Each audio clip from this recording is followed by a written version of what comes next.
Well, I love this cartoon from Loonig that you have in those outlines there before you. It's a conversation between two people about happiness. And in it you see the question gets asked in the first box there, how may a man measure his own happiness? And the response is given, get out all your neckties, lay them from end to end across the room, and that measurement is the distance from true happiness. Now the neckties, they obviously represent work, and so Loonig's point is that the more work you do, the more miserable you're going to be. Now I suspect I don't need to try particularly hard this morning to convince you of some of the challenges, the burdens, the frustrations, the difficulties of work. Sadly, we perhaps all know them far too well. There can be problems with annoying colleagues, or problems with demanding bosses and their unrealistic expectations. Some days perhaps a sense of futility. Does what I do really count for anything much? Other days a sense of powerlessness. Despite my best efforts, I can't seem to affect any real positive change either through my work or in the culture of this place. Sometimes work just feels fruitless. The results that I hoped for didn't eventuate, or my work is I write a report that's shelved and never read.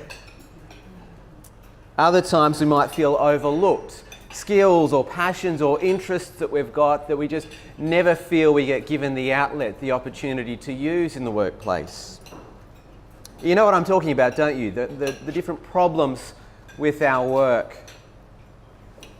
This morning, what we're trying to do is not find a way of escaping those problems.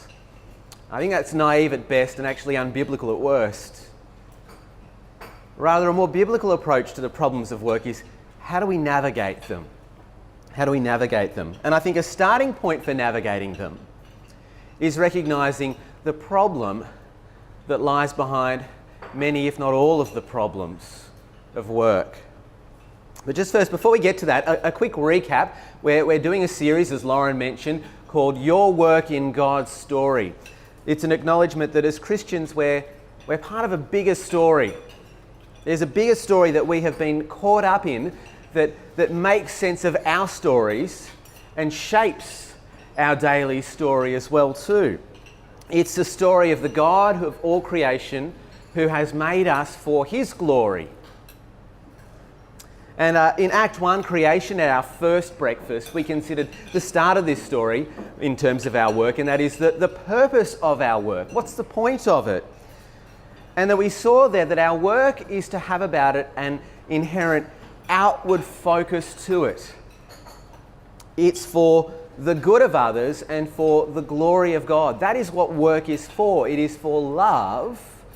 It is for service. An inherent outward focus to it. But in recalling Act 1, creation, that actually begins to help us understand what is the problem behind the problems of our work. Because the chief problem behind the problems is this: that inherent outward focus that our work is meant to have gets turned in on itself. Work becomes about love and service of me.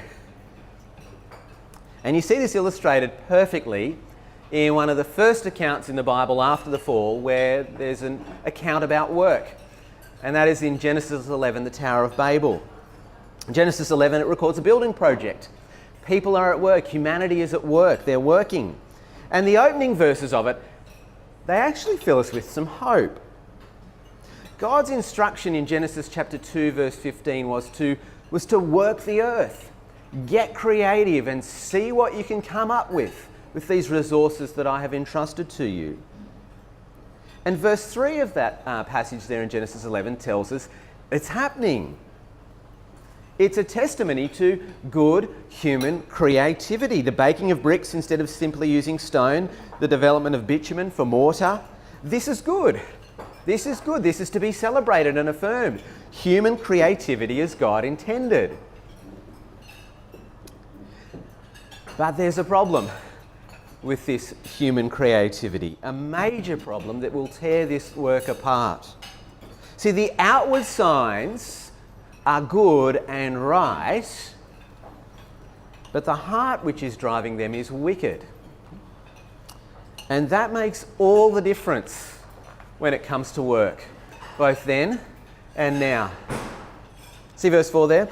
Then they said, "Come, let us build ourselves a city with a tower that reaches to the heavens, so that," it's a statement of purpose, "so that we may make a name for ourselves, otherwise we will be scattered over the face of the whole earth." What's the point? What's the purpose of their work? It's twofold. So we might make a name for ourselves, and so that we might not be scattered. Now, the desire to be scattered is a problem. It's in direct violation of God's command in Genesis 1:28 to fill the earth. But the other purpose is perhaps even more catastrophic. So we might make a name for ourselves. See, driving the work of humanity is their own reputation, their own fame, their notoriety, their glory. I mentioned a moment ago that at the very heart of God's story is glory. God's glory. His reputation, His fame, His notoriety. And we're here for that reason. The prophet Isaiah puts it like this: "Bring my sons from afar and my daughters from the ends of the earth," this is God speaking, "everyone who is called by my name, whom I created for my glory." That's what you're here for. That's what I'm here for, created for God's glory. And as we saw in Act 1, that is what our work is for as well, for God's glory, His reputation, His fame, His name. So doesn't it make sense then that when sin enters the world, that the chief way our work will go wrong is by twisting of that purpose, the turning in of work on itself, that rather than it being selfless, it becomes selfish. Rather than seeking to serve others, it becomes self-serving. Rather than pursuing God's reputation, it becomes about mine. See, the problem behind the problems of work is that work becomes all about me. Alain de Botton is a philosopher who has written a fascinating book called The Pleasures and Sorrows of Work. And in it he goes around to a variety of different workplaces and observes and then writes down his observations. And in one of the chapters he goes to the launch of a rocket into space. Perhaps not your ordinary everyday on the job. But after this rocket launch, there's an after party. And he describes his reflections at this after party. He says, "I helped myself to some goat stew and sweet potato and made my way to a table outside.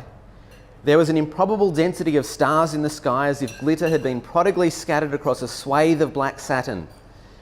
For thousands of years it had been nature and its supposed creator that had had a monopoly on awe. But we were now deep in the era of the technological sublime, when awe could most powerfully be invoked, not by forests or icebergs, but by supercomputers, rockets, and particle accelerators. We were now almost exclusively amazed by ourselves." Alain de Botton looks at the working world, and what does he see? People madly and busily going about their work, amazed with themselves. Working, building, constructing, designing, not to glorify God and make a name for Him, but to make a name for self. And you've seen it in the workplace before, I'm sure. You know, the team member who insists that their contribution be recognised and acknowledged. Or the drive for brand recognition in your industry coming at all costs. I was chatting with someone yesterday how sadly it seems to drive so much of our political system in Australia too. Decisions being made not necessarily for the good of others, but what is best for the reputation of that MP and them getting re-elected. The self-serving nature of work. Alain de Botton describes it as a modern problem, but of course he's wrong at that point, isn't he? It's been a problem since the beginning of humanity. Come, let us build a tower that reaches to the heavens, so that we may make a name for ourselves. And what's the result of this sin when it comes to work? Well, again, it's twofold there in that passage. Firstly, there is fragmentation amongst people. See verse 8? The Lord scattered them from there over all the earth, and they stopped building the city. Now, God is not anti-industry or anti-creativity in scattering the people like this and stopping their work. You know, we saw in Act 1 that being industrious, being creative is one of his purposes for our work. Now, on the contrary, what God is judging here is not their industrious nature or their creativity, but rather the disobedient heart which is driving that work. And is it not the case still in the workplace today that selfishness in work leads to fragmentation? It is very hard to have team unity, isn't it, when one member of the team is clearly in it all for themselves. And you've perhaps experienced that in the workplace. See, part of God's judgment upon selfish work is fragmentation, disunity. But there's a second consequence for selfish work in this passage. See, this work was driven by a quest for a name that everyone knows, reputation, fame, glory. And in a cruel twist, God actually gives them exactly what they wanted. A name that everybody knows, but not the name that they choose for themselves. See verse 8 there. The Lord scattered them over all the earth, and they stopped building the city. That is why it was called Babel. Because there the Lord confused the language of the whole world. See, their work, it has made a name for them, but a name that will forever be associated with confusion. Babel. Now, I can think of a number of people in the past few years that I have seen who have been driven by the quest for fame and reputation through their work. And their name has been destroyed because of that quest. I mean, we're seeing it right at the moment with the Banking Royal Commission, aren't we? Individuals and organisations whose names are being tarnished and destroyed because of the quest for self and self-gain.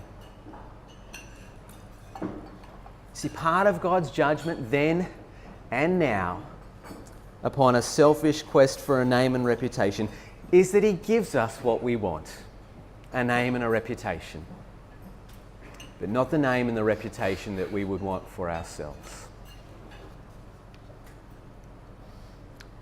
Well, how does all that help us navigate the problems of work? That's what we're trying to do this morning, isn't it? Well, like this, two ways. Firstly, understanding is essential to navigation.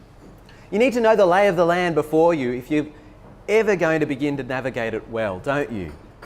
So, understanding the lay of the land before us, having a fresh awareness of what it is that is a key problem behind the problems of our work, it helps us to be aware of that, have an awareness of that. It maybe doesn't make sense of all of the problems that we experience in the workplace. Sometimes work is going to be just plain hard, toilsome, maybe even boring, irrespective of human selfishness. But many of the problems in the workplace are the result of selfishness, aren't they? Maybe even our own at times. Yes, we have God's Spirit. Each day we're being made more and more into the likeness of Christ, who loves, who serves through his work. But yet, that sinful nature can still rear its ugly head at times, can't it? So what might be some telltale signs for us that perhaps our heart is being enticed again by selfishness, a quest for our own name when it comes to work? The New York pastor Timothy Keller suggests 3. He writes, "If the point of work is to serve and exalt ourselves, then our work inevitably becomes less about the work and more about us. Our aggressiveness will eventually become abuse, our drive will become burnout, and our self-sufficiency will become self-loathing." Aggressiveness becomes abusive, drive leads to burnout, self-sufficiency becomes self-loathing. So let me ask you 3 diagnostic questions. How hard do you push your colleagues, your staff? Why? How hard do you push yourself? Why? Does your value and worth rise and fall on the success or failure of your work? Why? Friends, if the point of work is to serve and exalt ourselves, it will only ever lead to misery for ourselves and for those around us. But secondly, we navigate the problems of work by realigning our purposes afresh with God's intended purpose for our work, that outward focus of love and service. And doing that may actually alleviate some of the problems of our work, certainly for ourselves. As Tim Keller continues in that quote, he says, if the point of work is to serve and exalt ourselves, then our work inevitably becomes less about the work and more about us. But if the purpose of work is to serve and exalt something beyond ourselves, then we actually have a better reason to deploy our talents, ambition, and entrepreneurial vigour. And we are more likely to be successful in the long run, even by the world's definitions. There's something good and right about God's purposes for work. Good and right for us, but even the working world recognises it too. Well, let me close with this thought. Now, as I've been thinking about what is a fitting posture that we adopt with this chapter in God's story, there's one posture that keeps on coming back to me, and that's the posture of confession. Voicing the things we have done and the things we have left undone. I think that's the posture that chapter in God's story, the fall, is meant to be impressed upon us. You know, expressing the things that we have failed to do or the things that we have done, and expressing afresh a desire to be the kind of people who are on about God's fame, His reputation, His name, not our own. So could I invite you to take a brief moment now to do that on your own? Perhaps where appropriate, there might be selfishness to confess when it comes to your work. Of course, remember afresh the gospel of grace that we live in. And perhaps, the very least, resolve afresh this morning to have a heart fully given to God's reputation, His fame, His glory, His name in your work. Why don't you just take a brief moment to do that now?